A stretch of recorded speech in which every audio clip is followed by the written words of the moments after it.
Og áfram höldum með föstudagsþáttinn. Þeir eru komnir hérna til mín Guðmundur frá Vistorku og Sigurður frá Orkusetri. Velkomnir. Takk fyrir. Það er mál málanna. Það er sem sagt umhverfisvænn orkugjafi kannski ökutækja, ef að ræða það aðeins. Já. Ég var að kaupa með bíl í sumar og mér langaði rosalega mikið í rafbíl en það náðist ekki samstaða heimilinu það. Þannig við fórum í dísel. Já. Á ég að skammast mín rosalega mikið eða? Það fer eftir ýmsu. Keyptuðu nýjan bíl? Nei, notaðan, sparneytin, skóta.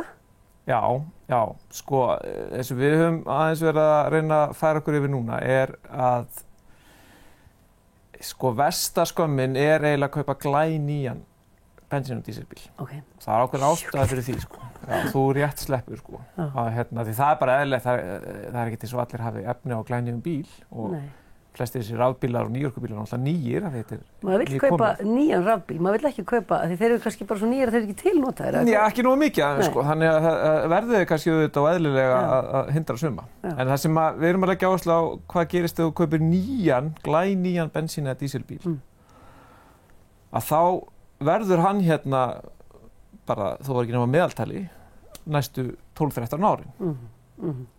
Sem þýðir þá að þegar við förum að skila inn okkar bókhaldi fyrir Parísarsamkomulagið, þá erum við líklega ennþá þar. Já. Og að tikka inn í útblástu þar sem verður erfitt að eiga við.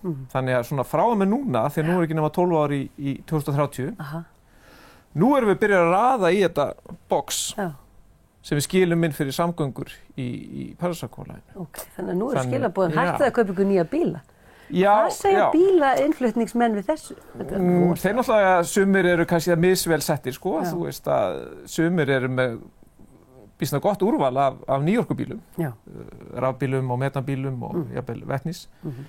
Men önnur umbúðir kannski óheppnari, þeirra framleiðendur eru ekki jafnlangt komnir og það er kannski eðlilega skjált í þeim. Því að því miður þá einhvern veginn verður við eiginlega að fara að senda út í skilaboð að það er orðið býsna erfitt fyrir okkur sem að ekki sjá bókhaldið heldur, þurfa svona kannski að halda utan þetta og svara fyrir og reyna að láta þetta ganga upp. Að fá núna glænýja bensín- og dísilbíla, það er bara, ég verð bara að segja sannleikann, það er bara mjög erfitt. Og er einhver pressa, er eitthvað verið að, þú veist, er verið að vinna að því eins og með bara fólk sem er að flytja bíla?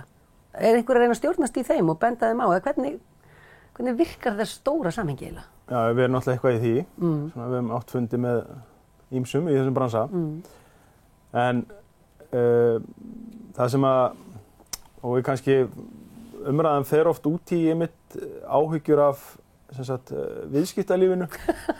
Sem er náttúrulega svo crazy. Að menn verða að fá sinn hagnað, sko. Já. En við erum náttúrulega náttúran í því? Já. En sko, það sem kannski út frá Vistorku að þá höfum við náttúrulega verið að reyna að horfa á fjölbreyttar lausnir. Og svolítið náttúrulega svona skondið allt samhengi hlutana þegar menn fara að tala orkupakka 3 og tala verð á raforku og en spá kannski ekki í þessar rosa fjárfestingar sem liggja í samgöngu tækinu og mannvirkjunum. Þú veist, okkur finnst það eitthvað svona sjálfsagt. En ef að raforkan hækkar 5% þá fer allt á hliðina, sko, sem er náttúrulega bara eitthvað bull. En við erum að reyna að bjóða upp á fjölbreyttar lausnir. Og hérna á Akureyri er allavega mikið í boði. Frítt í strætó, ágætis hjólastígar sem fara batnandi. Og svo er náttúrulega metan í boði líka. Og það þýðir bara að fólk getur keypt sér 2 gerðir á umhverfisvænum bílum, getum við sagt. Það getur keypt bæði metan og rafbíl og fengið fulla þjónustu á Akureyri. Það eru einhverjar 5 hleðslustöðvar fyrir rafbíla, fyrir almenning, opnar hérna og þannig að þjónustustig er ágætt. Og bílarnir eru svona þokkalega í boði, fjölgar mjög hratt á þessu ári og næsta úrvalina bílum. Þannig að og metan, er það líka á mörgum stöðum? Eða hvernig? Nei, það er á einu stað og vonandi fjölgar því á næstu ári, 2 eða eitthvað. Það er nógu mörgum stöðum. Ég sjálfur keyri á metabíl eða aðalega börnin mín og það er bara ekkert mál. Hvar er þessi metanstöð?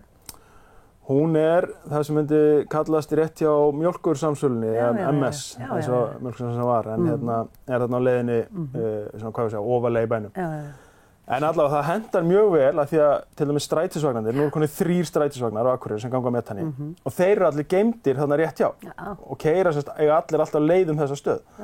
Þannig að metansala hefur aukist mjög á Akureyri bara út af því að fá 3 strætisvagna. Síðan erum við með það sem að kallað ferliþjónustubílar, sem þjónusta við fatlaða og við erum með 4 svoleiðis. Metanbíla. Flott. Þeir keyra náttúrulega þarna framhjá, eru geymdir á sama stað, sko. Þannig að þetta ágætis staður fyrir stóra notendur. Og þó svo þetta sé kannski ekki endilega hentugt. En við sjáum líka mikla aukningu að það töluvert af metanbílum í Reykjavík. Það alls ekki einhverjir 3 eða 4 afgreiðslustaðir í Reykjavík. Og við sjáum bara á sumrin þegar ferðamennirnir úr Reykjavík koma hingað, þá eykst salan mjög, sko. Þannig að, sko, síðan þetta náttúrulega bara þetta að við erum náttúrulega orðin svolítið svona, hvað við segja, við erum rosa frek á það að komast allt mjög hratt. Og við höfum náttúrulega verið að sjá mikla aukningu núna á rafhjólum. Við vorum í Oslo fyrir stuttu síðan á ráðstefnu. Þar sáum við að vera innilega svona rafhlaupahjól. Mjög sniðug lausn, en þeir voru svona bara að hefja það í Oslo. Einfalt, þú leiðir þetta með símanum og greist bara næsta hjól og sér hvað næsta hjól var í appinu. Já, var þetta bara svona til leigu? Já, skilar þessu bara hvar sem og þú kannst séð hvar næsta hjól var og hvað var mikið hleðsla á því. Þannig að við erum að sjá alls konar svona lausnir koma inn og fólk þarf náttúrulega bara, við finnum það bara líka, við sem höfum búið hér lengi á Akureyri, að umferðin að þyngjast. Það komið rosalega mikið af bílum á Akureyri. Það eru bara bílar allstaðar. Eigum við ekki bíla eins og 70.000 manna samfélag? Var það ekki einhver tala? Ég nota oft þetta, sko, sérstaklega þegar maður kynna erlendis, þeim finnst þetta mjög fyndið, sko. Ég segi alltaf, þegar með útlendinga sko, að við erum með fleiri ökutæki en fólk á Íslandi. Það nú bara stór sannleikur.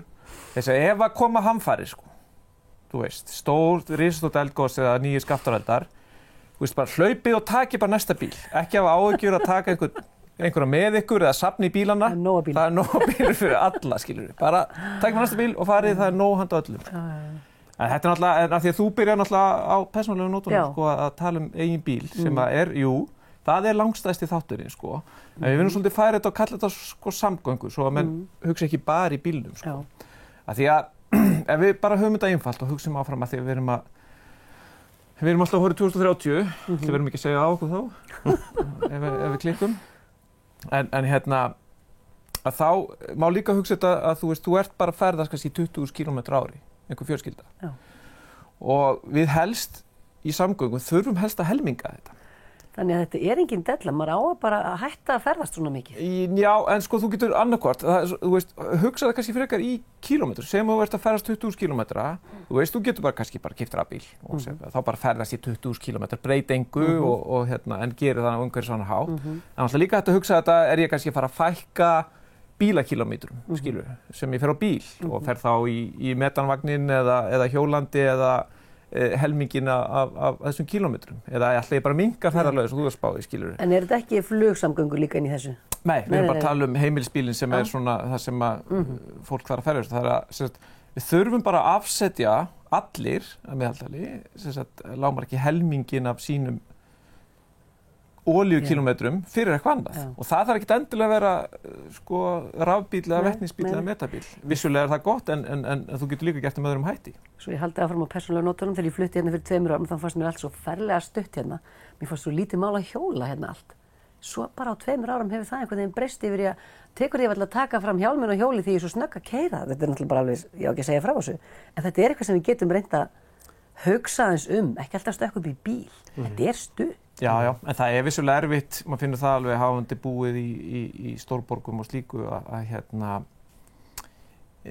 þetta erfiðara hér, sem sagt, að því að þægindi bíl eru sko ótrúleg. Þú leggur fyrir utan alla staði, kostar ekki stæði neitt, þú finnur bara þú ert í stórborg að bílaeign pínu vesen. Það eru nú það sem því miður oft drifkrafturinn að fólk leitar annarra lausna. Að það bara dýr, finnur ekki bílastæði, það umferðarteppur, það er... Já. Er þetta eitthvað í kortunum ykkur að gera bara svolítið erfiðar að finna bílastæði? Getið þið eitthvað stjórnað því? Það er sko... Það verður ekki vinsælt. Guðmundur vill það, hann er þar að vera vondur. Ég vil frekar sko að menn skipti bara tækni og njóti ennþá lífsins sko. Já. Og saman kannski ná að breyta þessu. Já. Ég hef getað talað ykkur náttúrulega í marga föstudagsþætti en tíminn er hlaupinn frá okkur. Eitthvað svona eitt að lokum bara svona til að hnykkja á. Ekki annað en bara þetta að, þú veist, eitt eru, þú veist, ekki vera að kasta þessu á einhvern annan, ekki bíða eftir að stjórnvöld gera eitthvað, þú veist, og ekki heldur segja að skilaboðin heldur ekki eitthvað að við eigum að redda þessu. Við þurfum innleiðingu frá stjórnvöldum sem er í gangi, styrkir og fleiri og þess að þar, breytingar og lögum annað, það er í gangi, en við þurfum þá líka að koma með. Já, nákvæmlega. Og ég segi bara þetta, sko, að því miður fyrir okkur, þá eru lausnirnar komnar. Já. Þannig að sú afsökun er horfin, þannig að ef við klúðrum þessu, þá er það bara okkur að kenna. Það eru skilaboðin, bara skammist ykkar. Reynum að breyta þessu saman, gerum það. Já, gaman að þessu. Takk fyrir komin að kella. Takk sömuleiðis.